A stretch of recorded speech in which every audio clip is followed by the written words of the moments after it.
right, y'all. What's up? Welcome back to Fan Culture. As you can see, uh, two-man game tonight with me and Karl.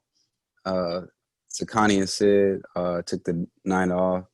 They were busy, but we still wanted to knock out an episode for y'all. So it's just me and Karl. So we're going to get into NBA Finals. We had our predictions about a week ago, and it's Game 5 tomorrow on Friday. So you already know who I'm repping right now. Got the purple and gold. And we'll remind everybody who your prediction was. I called the Lakers 5. I'm not going to lie. I was hoping and I was being optimistic for a series that went beyond that. Something entertaining, something close. But, I mean, it's 3-1, and they got the Mamba jerseys for Game 5 tomorrow. A jersey that they have not lost in yet. It'll be interesting if Miami can make it 3-2 and give them their first loss in the Mamba jersey. But, I mean, it's looking like – well, I think Kobe, when he passed, he was 41. Yeah. And they're really trying to close everything out at 4-1 for 41. And, you know, in the Mamba jersey, they're trying to do it for Kobe.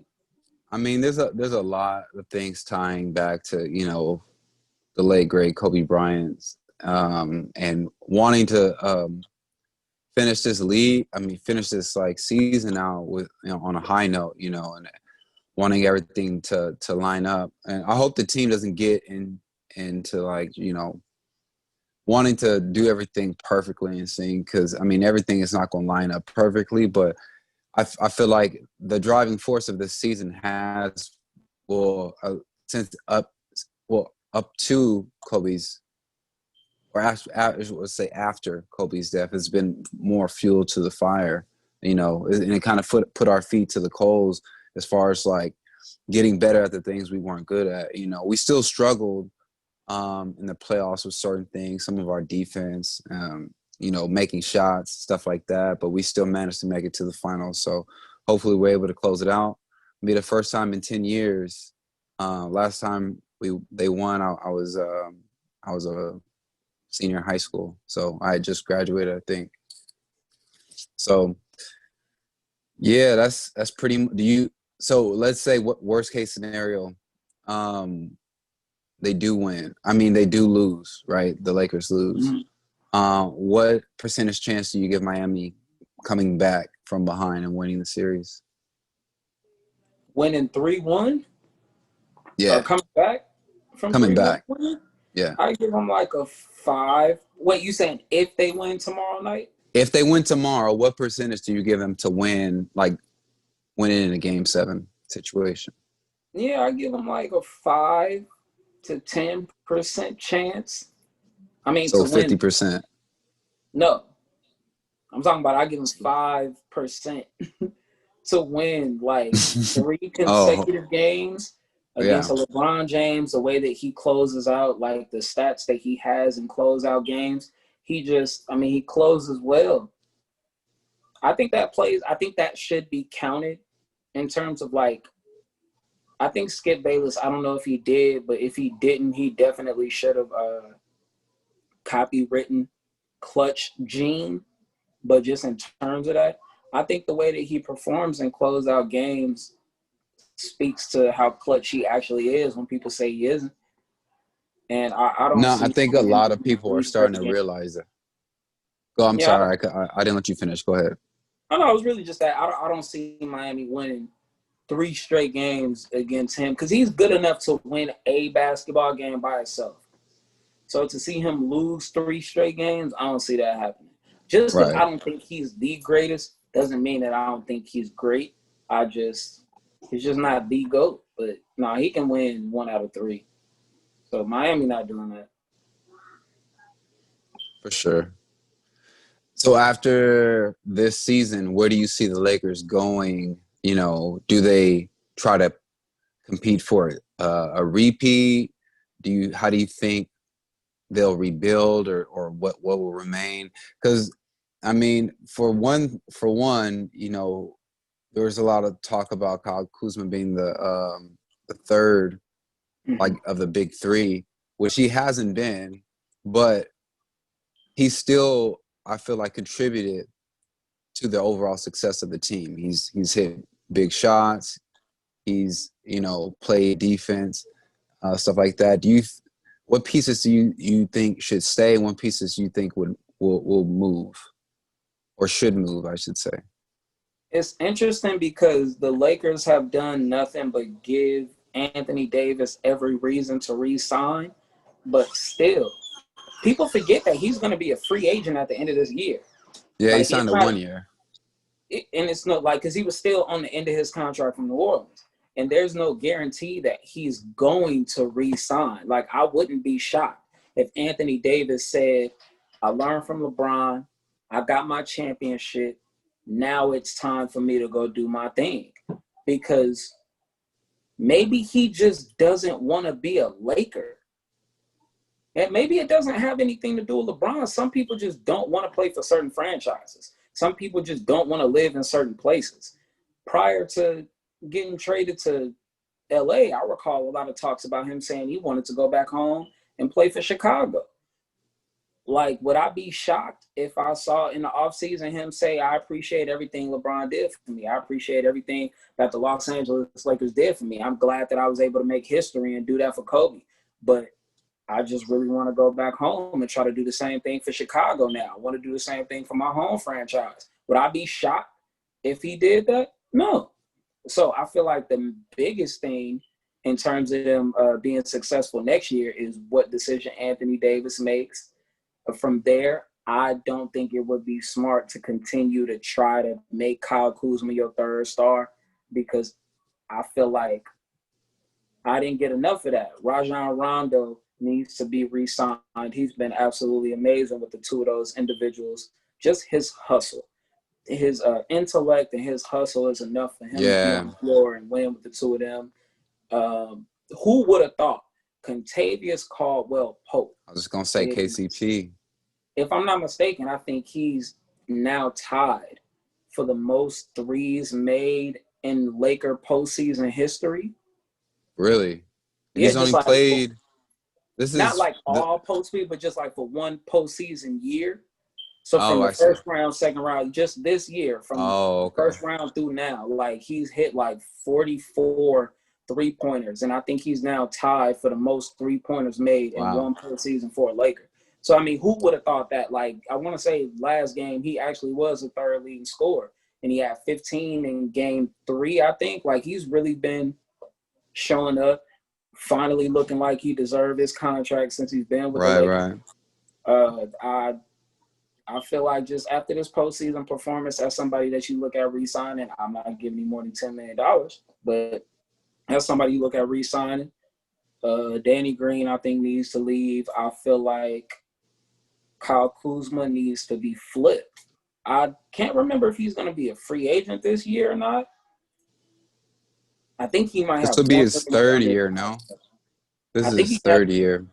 Yeah, but I mean, him being like, because he was after the lottery. So him being like that late first round pick, I don't know how many years his rookie contract was, but if they still have him under contract for next year, I'm looking at trading him because it's a lot of decent guys that are available. And we all know LeBron likes stars. We all know LeBron doesn't like to struggle. That's really what it is. LeBron wants to know that every single season he has a chance to contend. He wants to look around his locker room and know you good, you good, you good, you good, you good. He don't like looking at trash players. So if they can re-sign Anthony Davis, I can see Kyle Kuzma being flipped and them going after Drew Holiday. If not Drew Holiday, them going after Victor Oladipo, who wouldn't be bad over there. Like, I definitely see them flipping somebody along Kyle Kuzma to bring in that a legit third guy,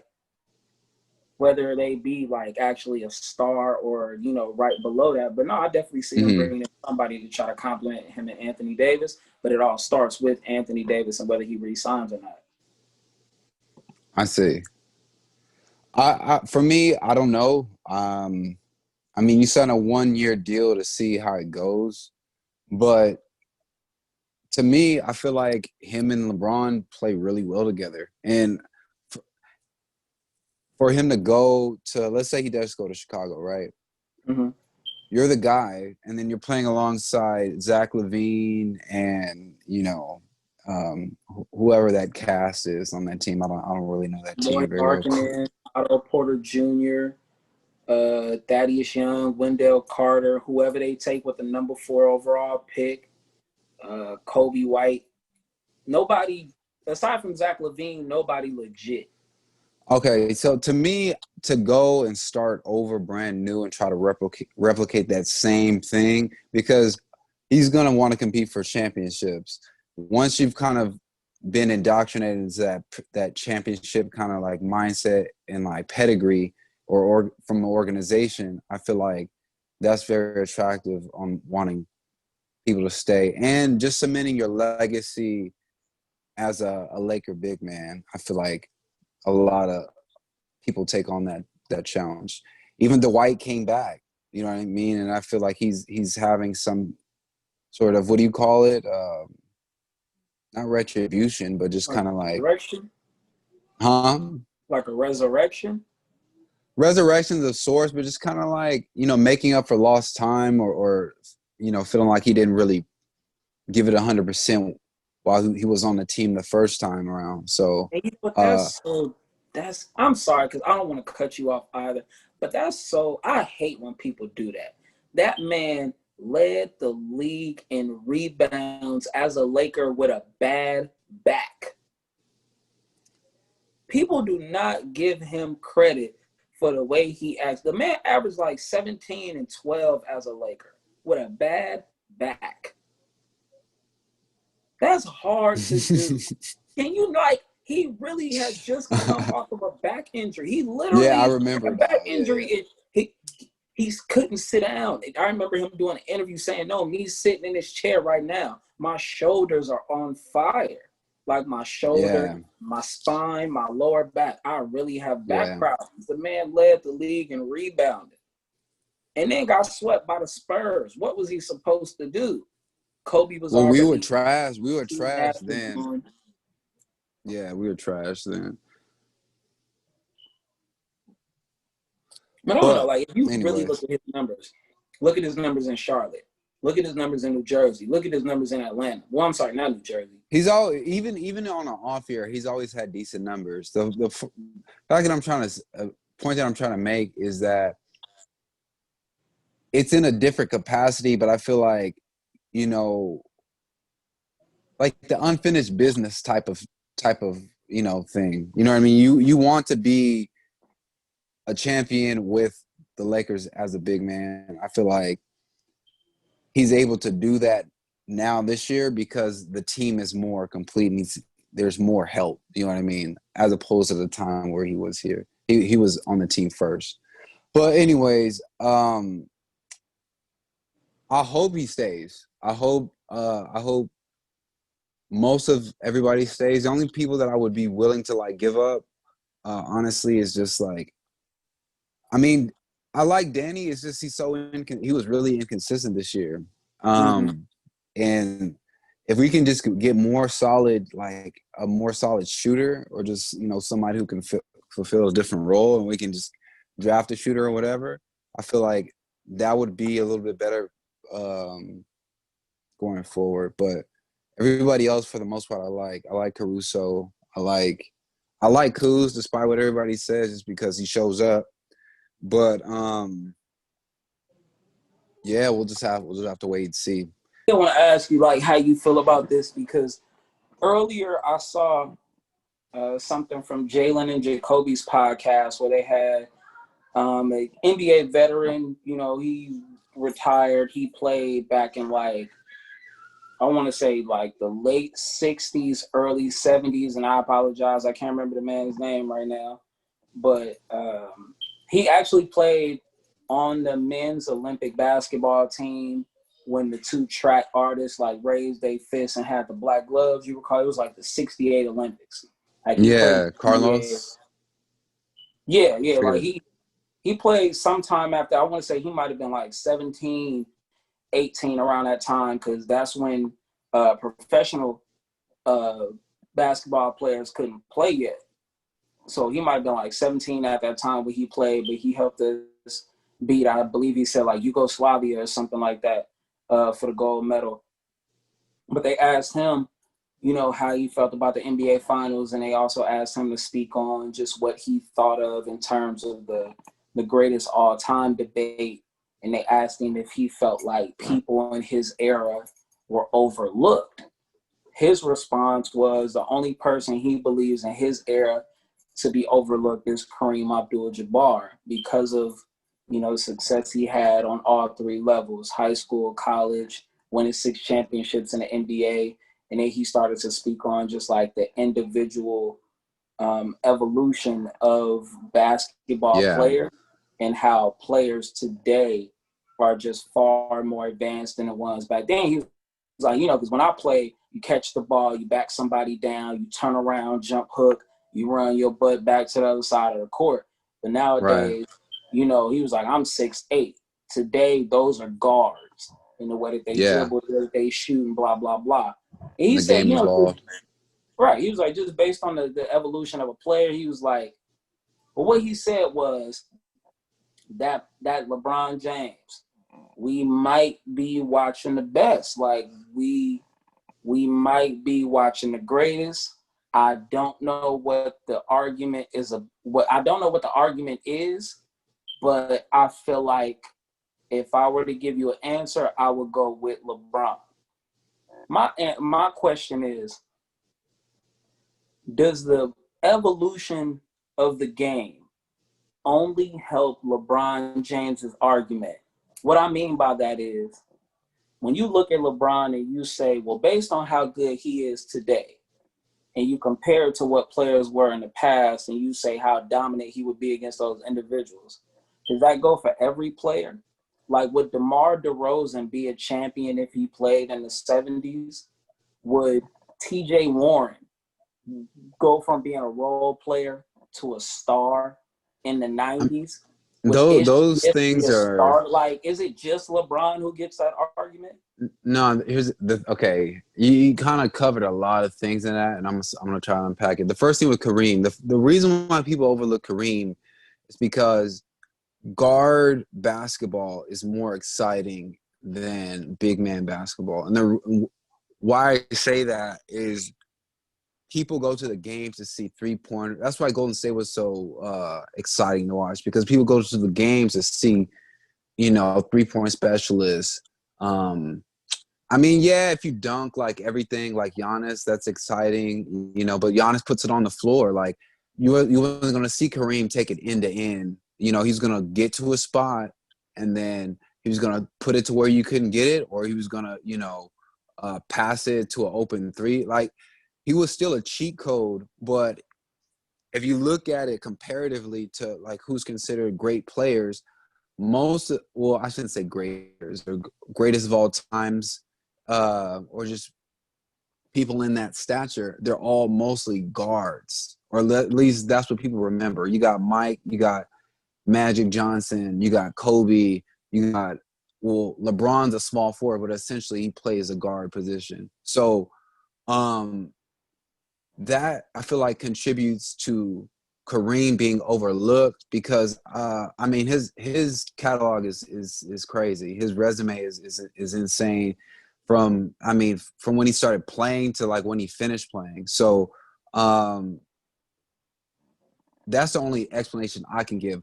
So as far as the game evolving is something that occurred post, I would say, Magic Johnson had a lot to do with it, and Bird, but I mean, with the emergence of Michael Jordan and just like the players after him, like the Dwayne Wades of the world, the, you know, Carmelo Anthony's, you know, these LeBron James, where you're getting players where they're almost positionless. I don't know if that's still a thing anymore. People say positionless, like players where they play 1 through 5, you know. And we're just talking about Anthony Davis earlier. If Kareem was doing the same thing that Anthony Davis was, I feel like we wouldn't be having a discussion really. I mean, Kareem has what, 5 championships, or how many championships does Kareem have? Huh? So I mean, yeah, you know what I mean? So I think it's kind of like the way he did it.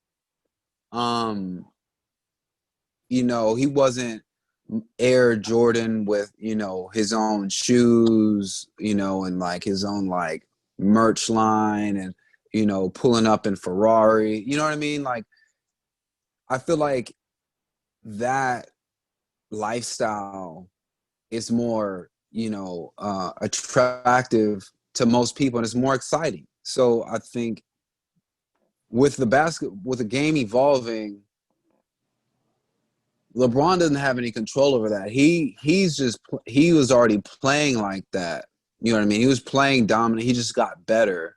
But I mean, you're gonna see better players.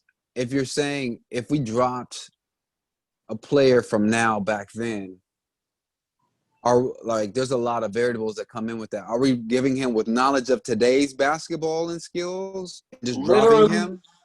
you're literally taking who a player is today and putting them in an They older will time. absolutely be Are better. all of them? All of them? I would say most. And the reason, and here's why. There's more knowledge of the game. Of course, there's going to be. I mean, if we're playing with different rules, right? We would have to go under those rules and principles. But given that we've had more time to explore the game and like the different nuances of the game, I feel like average players now would be all-stars then. So Kelly Oubre would be an all-star in the 90s. Because he's average. It depends. It depends. On what? You would have to run a simulation, honestly, but I feel like they would be. They would That's what I'm be. saying. Like, you literally take You said in what period? in the 90s. Oh no, not in the 90s. Why not the 90s? It, Like, it, it depends. It depends they're on more how far advanced back. from that period. I mean, What nobody. it depends on who it is though and what time period. But that's what I'm asking. Does the evolution argument go for everybody or does it only go for LeBron? Because I've never heard somebody say, man, Anthony Bennett might be the biggest NBA bust of all time, but only if he played in the 70s. He might have made an all-star team. He could have. Man, who was making these all-star teams? There's a lot of forgettable people on all-star teams, and not even like But back I mean, then. I'm talking about like recent time too. Like I'm talking about consistent, like actual, consistently, not like, I like got there once. like perennial all-star. Yes, like Klay Thompson, 4 consecutive year type guy. It depends on what era, because I wouldn't put Otto Porter in the 90s. I'd say like the 80s maybe. The 80s or the 70s. All right, so You got to you go take back a little bit somebody more. like. There was some killers in the 90s. I don't know if he's So that. you I don't take know if he's somebody that. take somebody like an Like Andrew Zach LaVine. Like Zach LaVine would probably be a perennial all-star, I would say. Just on pure athleticism and like able to get like his shots and stuff. I would say. I don't see it being a really hard thing for yeah. I don't see it being like because you got to put it this way. You have more knowledge of the game. That's He already plays in like a weak you East got. now and can't even make it. I thought he was just an all-star. Zach LaVine? Yeah, or was he a reserve? I don't remember him being on the All-Star team. Am I bugging?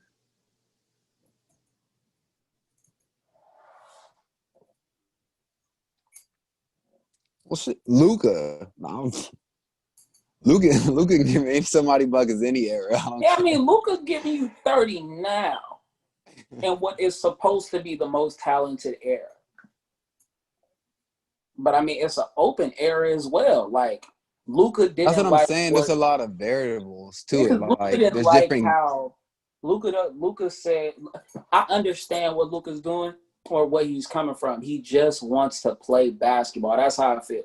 I remember I was playing basketball once, and I was trying to like sprint up court. Dude like grabbed my arm to keep me from sprinting up court, and I was watching. I think it was game 2, and Miami was going on a fast break. Jay Crowder tried to sprint up court, and LeBron grabbed his arm and kind of pulled him back to keep him from getting up court with the rest of the team. That's something that people are taught. It's like, it's dirty, but it's something that people are taught to do. To me, that's not dirty. If you snap, bro, I got a bad shoulder. You can literally pull somebody's arm out of socket doing that. Like, literally. To me, okay, as a basketball dirty, player, but I just want to play basketball. If I'm running up court, run up court with me. Don't snatch on my arm to keep me from going up court. So, like, with Luka not liking some of those things, it's stopping the play. It's stopping the play. You know what I mean? Like, stopping the play by doing something that, like, that's literally a foul. But they're not gonna always call that. I mean, there's a foul to get. There's always going to be something that's not called, but there's going to be fouls that like to give, like to stop the momentum of a fast break or whatever. Yeah, to me, something dirty. To me is like stepping underneath a player or just kind of like sliding underneath a player, hooking. You know what I mean? There's a lot of guys get away with hooking nowadays. Like that. That's annoying, especially for big man. I tried to go for a rebound. Dude literally like wrapped both of his arms around my waist and pulled me out the way. I'm saying, like, it's certain. I don't know where you was playing. I was playing at the Boys and Girls Club, but like I'm saying, like it's literally certain things that people are taught to kind of cheat their way, and it seemed like Luka don't like that. Like, he really just wants to play basketball. You get the rebound, you get the rebound. You get up court, you get up court. If he would have played in that Laker game where dude got closed lined in midair, like, it's not as easy. Like, you can't average. It's not that easy to just average 30 in them leagues, because as soon as, okay, we down 8, this dude got 25. The next time he go up for a jump shot, punch him in his chest. Next time he go to the rim, elbow him across the head. Karl Malone, so you're saying Luka purposely elbow people in the head. So you're saying Luka, if playing in a tougher league, would not average the same numbers as he is? With the way you complained about Marcus Morris, you might have stayed overseas. But here's the thing: overseas, they play even worse overseas. They get away with way more overseas. Like what? It's a more competitive. Well, I shouldn't say more competitive. I would say it's a different style of play. So why were you complaining about Marcus Morris then? I couldn't tell you. Because if you used to worse, LeBron, that's what I've heard. LeBron is really used to worse. LeBron, when you that big, I feel like it really don't matter. You would think so, but the way he try to manipulate calls and cry all the time, I don't know. I just feel like, kind of like what you were saying about, like, there are variables. I feel like that's one of them. The way things are so open, the way things are so ticky-tack, it kind of helps a player nowadays. Like I said, when dude got hit in mid-air, nobody got ejected. Both teams started fighting. Nobody got ejected. It was way different back then. I mean, people used to get dudes used to get clocked. Somebody say, "Man, I'll beat your ass." in the middle of a game. Dude got ejected because he told another player, "I'll beat your ass." They was, "All right, get out of here." You can't do that nowadays. I mean, have you put? Okay, I'll put it this way: we've both never played in an NBA game, so we don't know how physical it is. We just can go based off what we've seen and what people have said. Correct? We've been in basketball games. I mean, there's different levels of physicality. Absolutely. However, to say that one player wouldn't make it in one era, when there's no way of him proving that, is kind of, it's unfair to me, because we don't know. We don't know. Like yeah, it's easy to say Michael Jordan would have shredded like the defenses now. Like it wouldn't have mattered. Yeah, or maybe he would have had trouble. You know what I mean? Like it's not that he hasn't had trouble with teams. Like he didn't get to a certain point in his career where he just obliterated like teams. Just like he didn't like just sweep. Like there wasn't just sweeps. Like nothing but sweeps in his careers or just like in the postseason.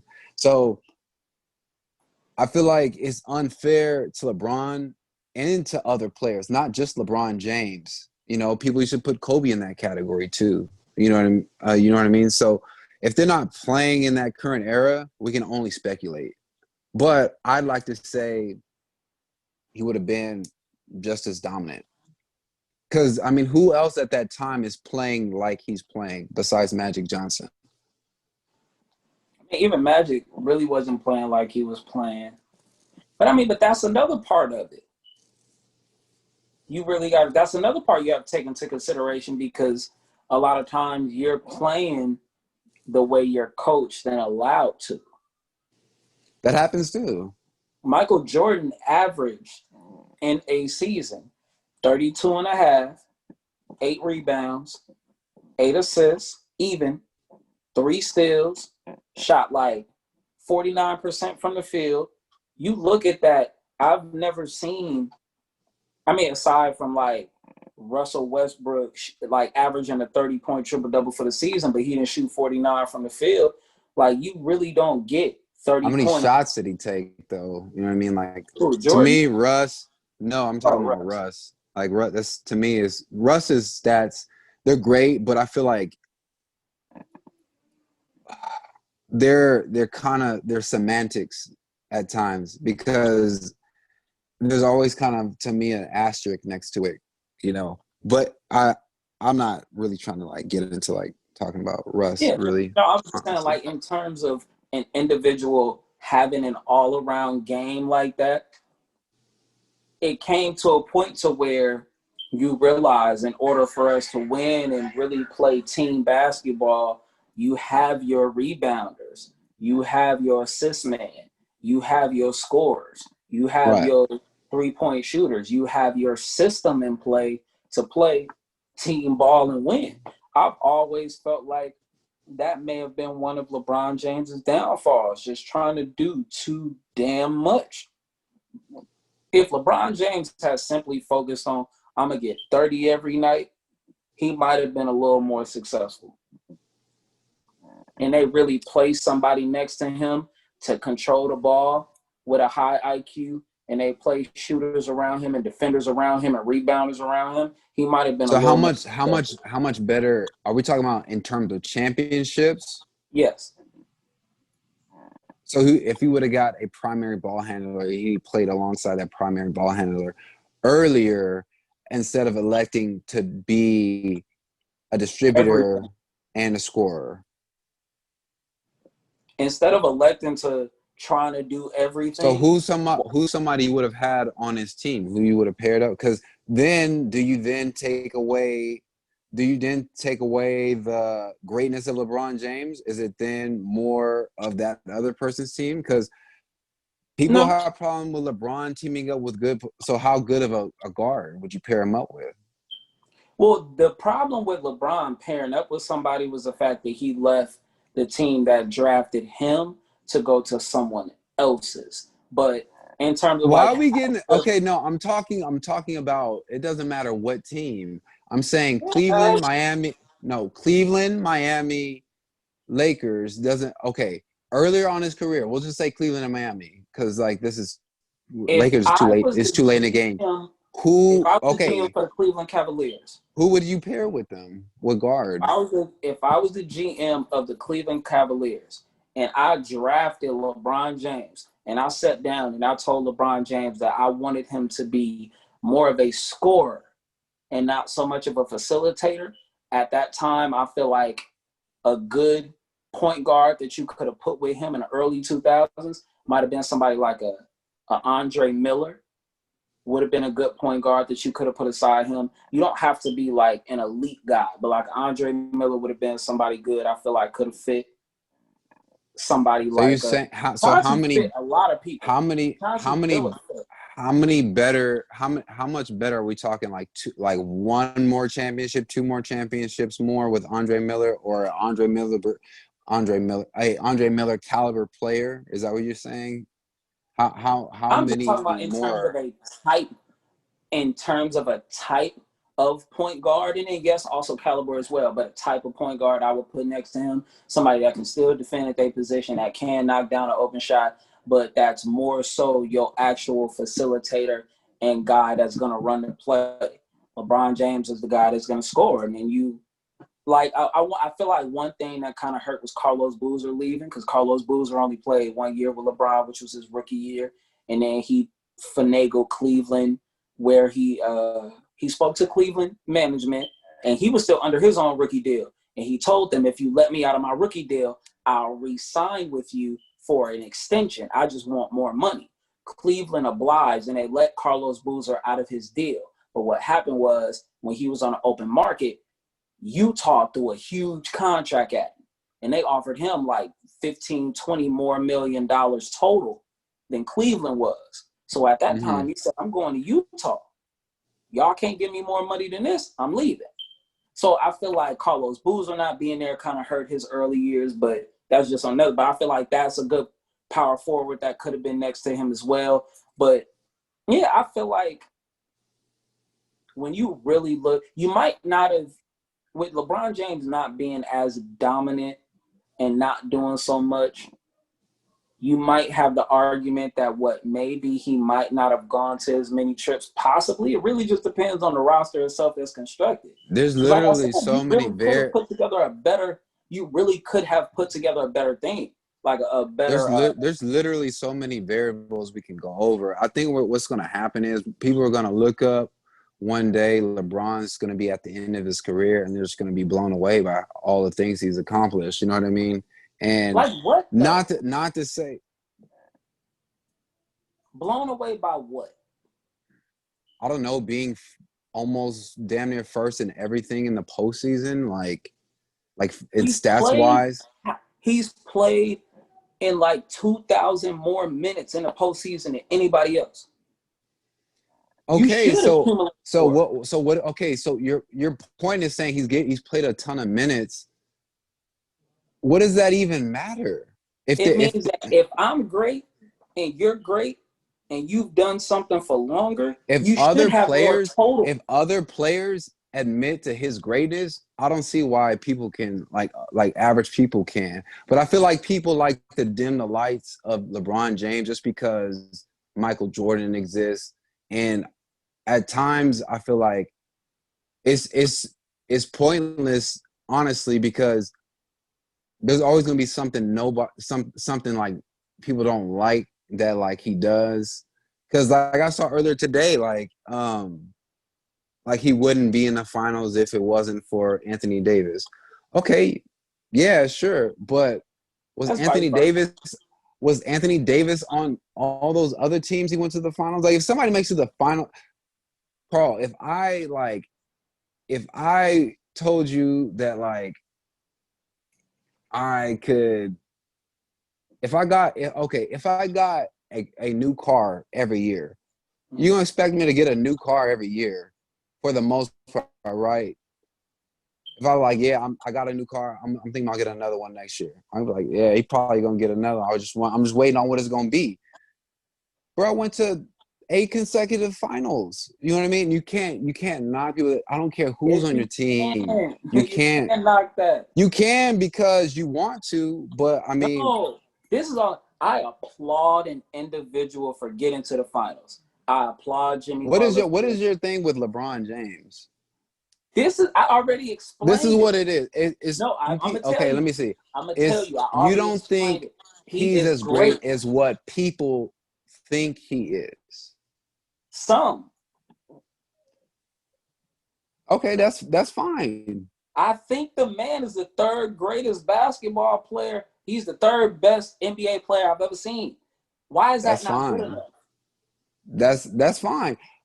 For me, it's finding different reasons to like diminish like his like overall greatness. To me, it's like But it's it's like not it's nitpicking. diminishing. I just It's don't think he's the greatest. That's the only thing I diminish that's is fine. being the. But being But third, we don't he's third. when did we talk but when did we ever talk about him being the greatest? When did you or when did anybody? Because there's a lot of people that do so. No, I'm saying in this very conversation right now. I feel Well, no, like it that's why morphed into that. well, no, but that's why I clarified because I know sometimes when you say something negative about somebody, as opposed to it being taken as constructive criticism or it just being an honest opinion, it can be taken as hate. I don't hate LeBron, but just because I say that the man had 6 losses in the finals doesn't mean I'm hating. It's just a fact. He had, when you talk about those great basketball players, when you talk about Mike, when you talk about Kareem, when you talk about Magic, when you talk about Bird, when you talk about those greatest guys, he has more losses in the finals than some of them have wins. He has more losses in the finals than some people even have trips. I understand, but that's a bad thing. He has losses. That's a lot. Okay, And it's only so 2 of them that people try to bring up. When somebody talks about LeBron James losing in the finals, a lot of things that, or one of the main arguments that they try to have on his side, well, you did have that super team and those players question joined to stop him. That question was 2 trips. question. Pick either team. A Kobe and Shaq team versus the Warriors or Michael Jordan and Bulls team to pick the Warriors. You can pick any Warriors team that won the championship. Who's winning the series? I'm going with Kobe and Shaq because Shaq, the Warriors have, I feel like the Bulls defensively would be a better matchup to stop the Warriors, but I don't think the Warriors have an answer for Shaq. He's the most dominant force aside from Wilt in So NBA you're history. saying so you're saying the Warriors would beat the Bulls but not the Lakers. No, I think the Lakers would have a better chance because the Warriors don't have an answer for Shaq. And even if you do get to a point to where you slow Shaq down, Kobe gonna drop 40 on your head. With the So Bulls, I think the Bulls match up better. none of those teams are losing to the Warriors. You said any team or the Warriors? Though So I can choose the one without Kevin Durant, right?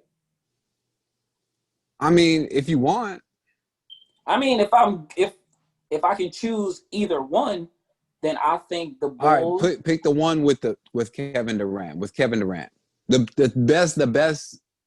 best Golden State team I think versus the Lakers have a the. better chance of beating them still because Shaq. He's just that guy you have no answer for.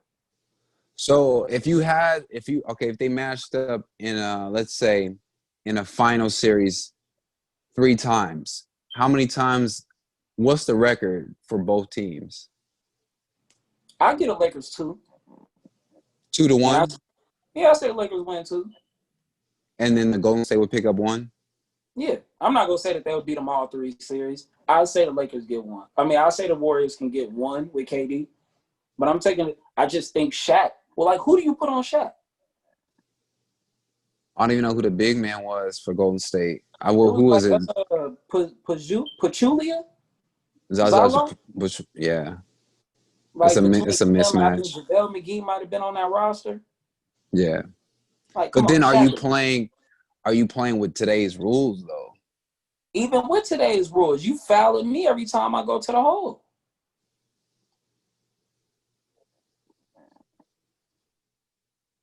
I don't know. I feel like it's not as close as people make it. And I'm a Laker fan. Today's rules might favor Kobe. Might favor Kobe. You're gonna put Derek Fisher on Curry to chase him around all game. You're gonna put Kobe gonna switch off between like Clay and Play KD in and certain moments. Rick Fox, Robert Ory is going to be standing out wide, ready to knock down anything as soon as you triple team Shaq. I think the Lakers, man, I'll get the Lakers Yeah, too. good squad. Yeah. I wish we could just, time travel so we can actually see those games actually play out. But With this Lakers team today, does that beat the Warriors with KD? man, I would love to see that. That'd be great Don't basketball. do it. You a Laker fan? Okay, go ahead. Does this Laker team beat the Warriors with Kevin Durant?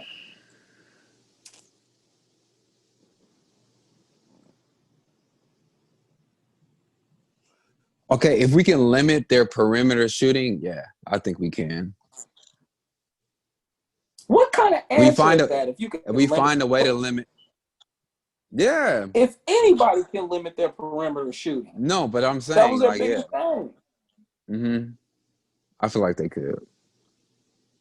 We gonna need Okay, Avery Bradley so though. who do you think is the greatest player of all time? Only because you said nobody said it. I just want to know who do you think? Kobe, Because I wasn't trying to because have an argument about that. I was just trying to say. Now, when you I'm gonna say say that, are Kobe. you I'm gonna say saying Kobe greatest? every Or time. are you saying most talented Kobe's or my greatest in favorite terms player of of all resume? time. Kobe's my favorite Okay, player Chris of all Webber is time. my So, favorite player of all time. I'm not gonna say he's the greatest just because he's my favorite. Like literally, do you really think that he has the greatest career, greatest resume of any player in NBA history? I mean, if we talking resume, it's gonna be. I mean, there's a lot of people up there. Honestly, the only people that come to mind when I come to mind of just like complete, like a complete player, right? It's a short list. Is for me, it's gonna be Kobe. It's gonna be Mike. It's gonna be LeBron, and it's gonna be KD. Like when I think of those players, I just think of like it's a dub. It's a That's your dub. I mean, talent list, or that's your like great resume career list? if we're doing just great resume, you said who's the best player, and then you said who has the best resume. When I say Um, who's the greatest, who's the greatest of all time? I mean, I Not would just have to say player. Mike. I would have to say Mike. But as for if we have like include all the resume, I would have to say Mike or Kareem. Okay. Yeah, just to be fair, because his resume is stupid.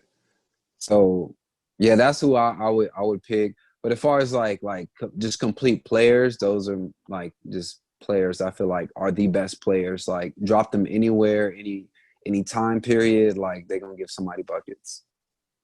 A lot of them. Okay. But yeah, Before we get off, what's I up? What's up? want to kind of Yeah. go over this real quick. Okay, so yeah, because you never really, or at least we kind of cut it off like the conversation. You never really got to speak on it a little bit. So last year we had, I want to say like two semi-heated episodes, and I mean it even got heated like after the episodes after we stopped recording.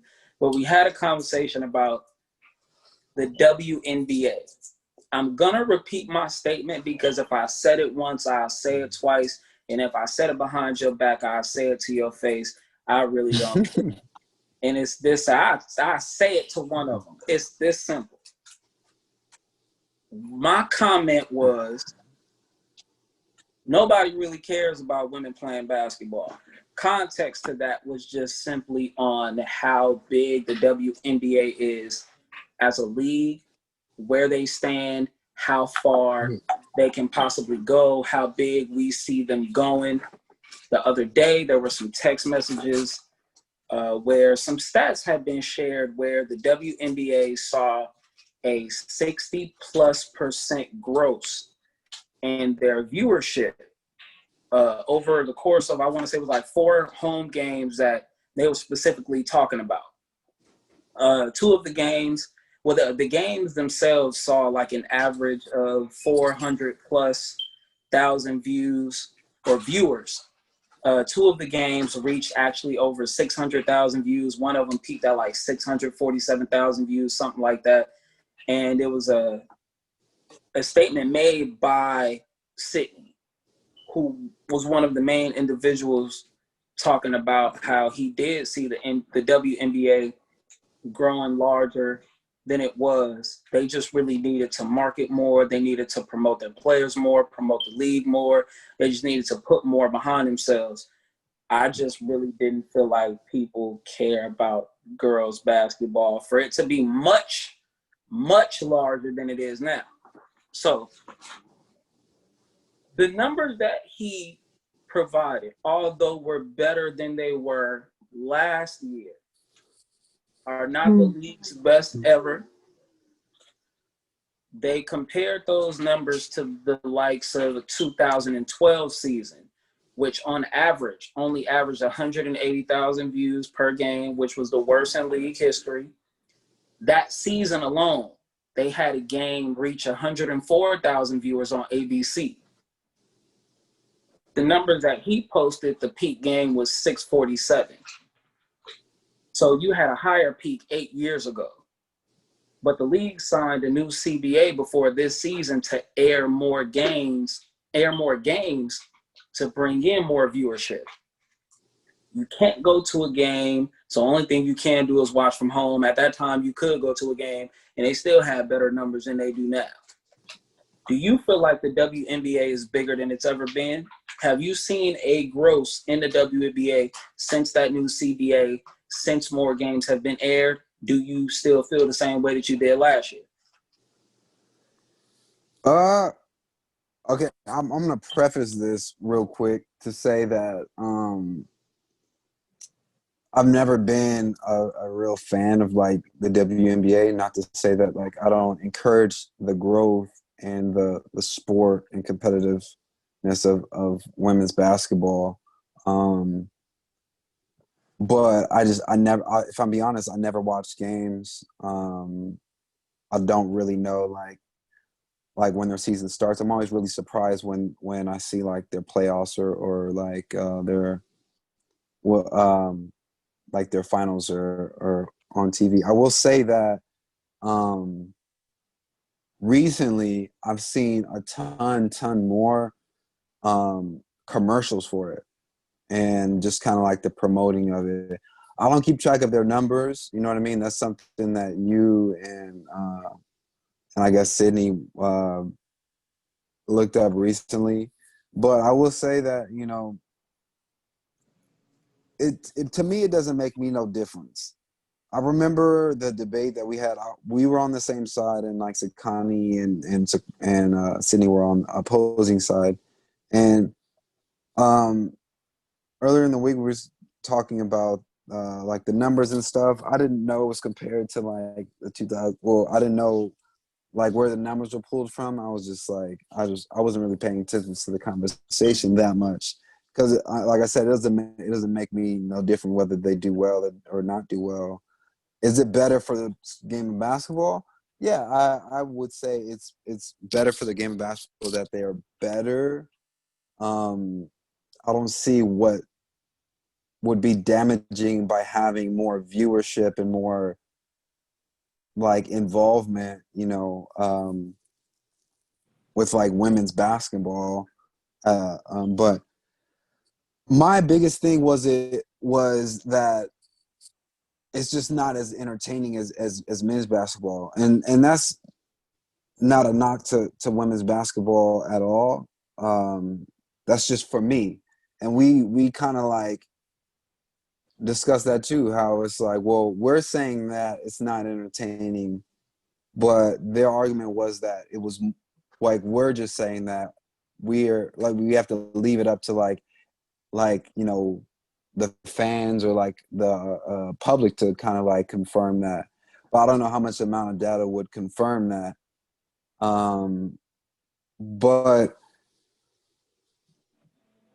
yeah, I mean, I don't really know what more else to say other than yes, there may have been a spike or just like numbers on the. You said like their opening, like the opening game or whatever it Yeah, was. it was like 4 home games or something like that. That's Where good. I probably mean, from last year. and I don't want to sound like shrewd or just kind of like whatever, but I I don't really care enough to. You see Yeah, what I'm I saying? know Like, it's to me it doesn't make me any different because I wasn't in the market to watching like women's basketball games. So if you put it okay, I'm trying to find a scenario to where it would make like me more invested. Um, I'm trying to think of a scenario that would make me more invested. the one thing I don't like is for somebody to try to paint a narrative that just because I'm being honest about what I do and don't care about, and it involves women, that automatically makes somebody sexist. I don't care about soccer. I don't care what gender is playing it. I'm not watching a soccer game. I'm not watching cricket. Like, it's just certain things that I have no interest in. I do like basketball, but I'm I not will going to say be that watching soccer is the biggest WNBA. sport in the world, Yeah, but it's not that big in America. but it's the biggest sport in the world. But it's not In that the big in world, America. but the world is bigger than America. So Yeah, but I'm talking about, but as an American, I don't have that interest. Is all I'm saying. There are that's certain things that I'm fine. interested in, and there are certain things that I'm not interested in. Watching women I play was just basketball. I was just making the difference between. So like you're I saying mean, the women's women's. basketball is bigger internationally than it is in America as well. That's why Diana Taurasi can get $1 million check not to play in the WNBA and still get paid to go play internationally. So somebody somewhere somebody does care about it, but in I America they mean, really, the argument to address the central like argument or debate, I should say, of the argument of the debate is that they were giving more viewership, right? mm, But the numbers didn't change that much. Uh, for me, it's the only thing that changed was the capacity in what's it was presented. So it was just presented in a different way. You're only watching it online, which would make it honestly easier, right? Because everybody has technology, everybody has laptops, phones, televisions, you know what I mean? You can stream just about anything nowadays. So that would technically, I don't know, make it easier. Is it the same product?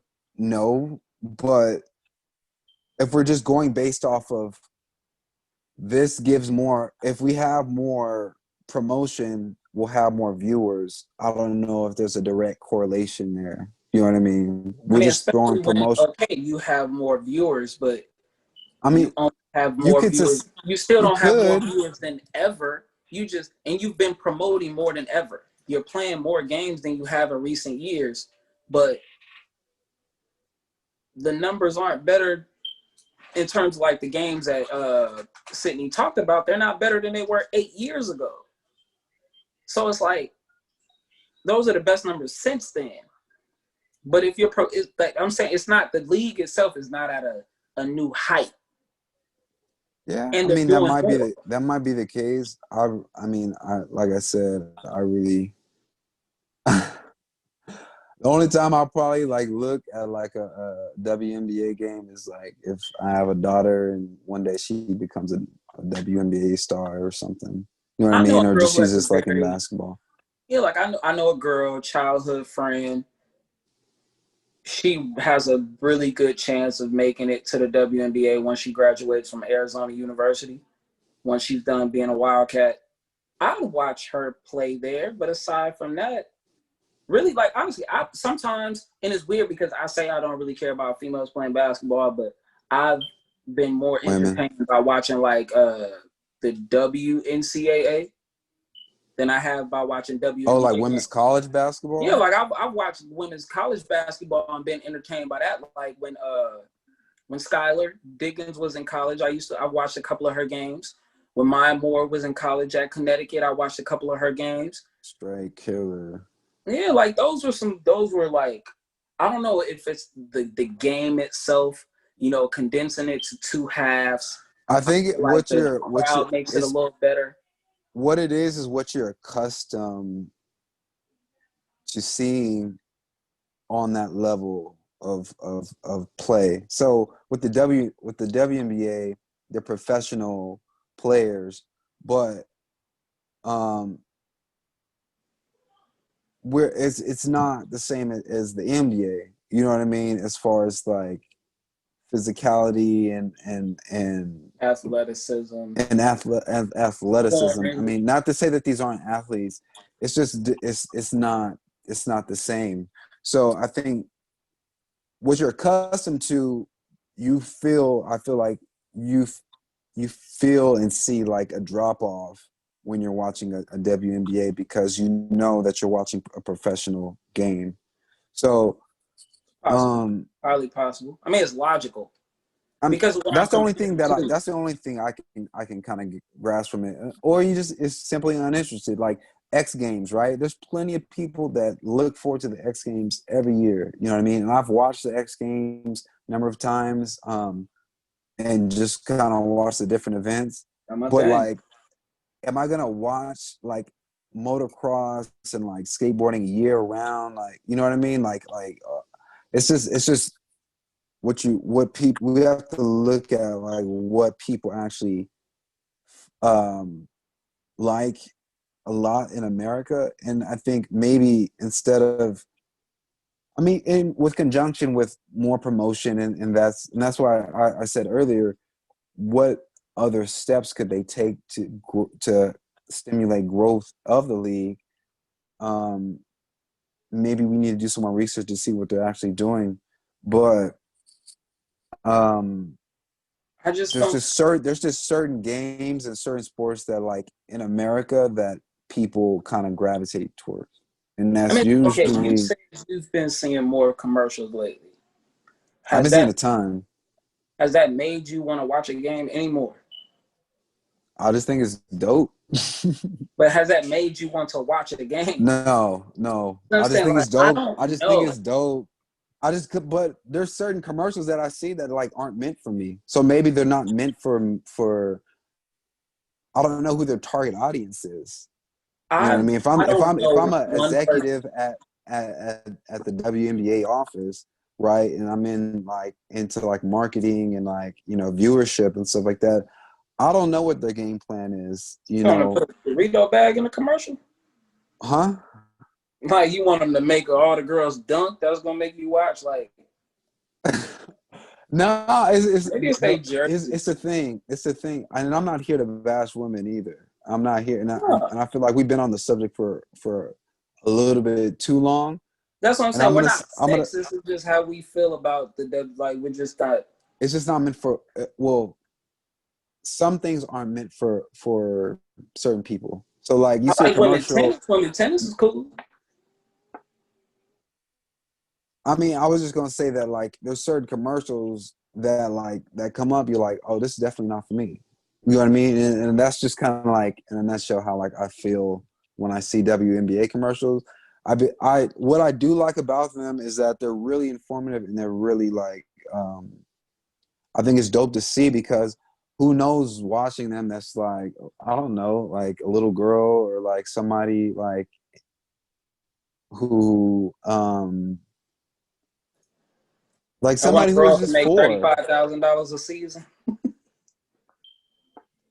I don't know. Exactly. But no, I mean, they make more than that now with the new CBA. Only thing I was going to say was, I don't know what marketing is going to do, only because I don't know one person that doesn't know that the WNBA exists. So you're aware of it. So what makes you want to watch it? Beats me and Karl, but it's been real. Hopefully I'll see you Saturday. Yeah, I'll be out there. Yeah, I should be out there too. I was just gonna get a couple things beforehand. I was gonna get some like gloves or something. But I got everything else for I the got my most part. gloves. I got my cleats in the car. I ain't used yet. I had to get some new ones because I literally You got to can't like break those in. my other ones. They literally ripped. I Like the last one, saw. terrible. But yeah, I I got the saw you new posted on ones. Snap. Yeah, I would try breaking them in before Saturday just because I when ain't I started breaking using mine, nothing. I'm balling and I'm brand new. Ain't I nobody bet. gonna do nothing to stop me. I'm All going. right. I I'm bet. at least three Hopefully, touchdowns. hopefully on my team. I'm scoring at least 3 touchdowns. Whoever guard me, get ready to get your ankles broke. Are you playing offense? I thought you Playing was a defensive specialist. Oh, I play both sides. Oh, okay. Who Corner, played safety, quarterback last time? Evan. He just played like all time for both teams. Like I said, we only had 6 people. Well, we Yeah. had 6 people, be 3 on each team, and he just played quarterback for both teams. But hopefully we have far more of a turnout if we can get, 12, 14 people with a I think we quarterback. will. I think we will. And then, if you're watching this is posted before Saturday. Please come out. Check out Fan Culture Podcast, Instagram, and other platforms. We're on Facebook as well for promotion of the Saturday flag football game that we have going on 9 a.m. Large Park, Fresno, California. Yes, Over there, sir. Yes, sir. in Gettysburg. So come through, show love. Please bring a mask. Please do not come out if you're sick or show signs of being sick. And let's just have some fun. But yeah, next time we see each other again, hopefully Lakers will be NBA champions. So we shall I'm a see. Sacramento Kings fan. That ain't got nothing to do with me. You already know where I stand. But it's been real, bro. All right, man. Shout out to Sid, Sakani. We'll see y'all on the next one. Peace out. Fuck them.